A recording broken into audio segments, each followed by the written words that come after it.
దేవుడు నిరూపించారు.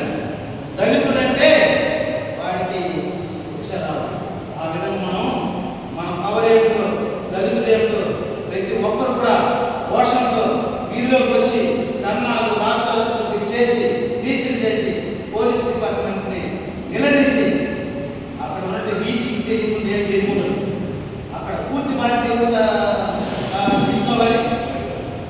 ఆ యొక్క కనుమరులో ఆ వీసీకి తెలియకుండా ఏం జరగదు, పూర్తి బాధ్యత కూడా ఆ వీసీనే బాధ్యత తీసుకోవాలి. ఎందుకంటే ఒక దుండగులు మొదటి దుండగులు ప్రవేశించడం తెలియకుండా ఉండదు. ఆయన కూడా దీంట్లో సూత్రధారి పాత్రధారిగా ఉంటాడు. కాబట్టి దీనిపైన ఒక ప్రత్యేకమైన కమిటీ ఏర్పాటు చేసి విచారణ జరపాలి.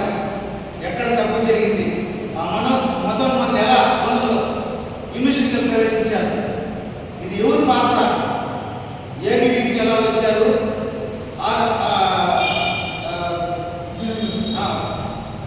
అజాంతలు ఎలా వచ్చారు అనేది మనకు తెలియాలి.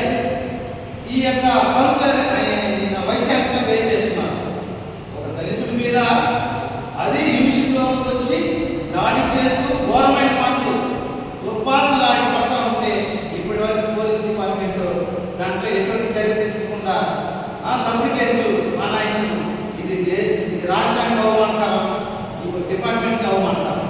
కాబట్టి ఇప్పటికైనా పోలీస్ డిపార్ట్మెంట్ వెంటనే దీనిపైన చర్యలు చేపట్టి నిజంగా ఈ ప్రభుత్వానికి చిత్తశుద్ధి ఉంటే ఈ కూటమి ప్రభుత్వానికి ఒక కమిటీ ఏర్పాటు చేసి దళితులకు న్యాయం చేయాలని మా దళితులందరూ ఆ యొక్క ప్రస్తుతం ప్రభుత్వాన్ని డిమాండ్ చేస్తుంది.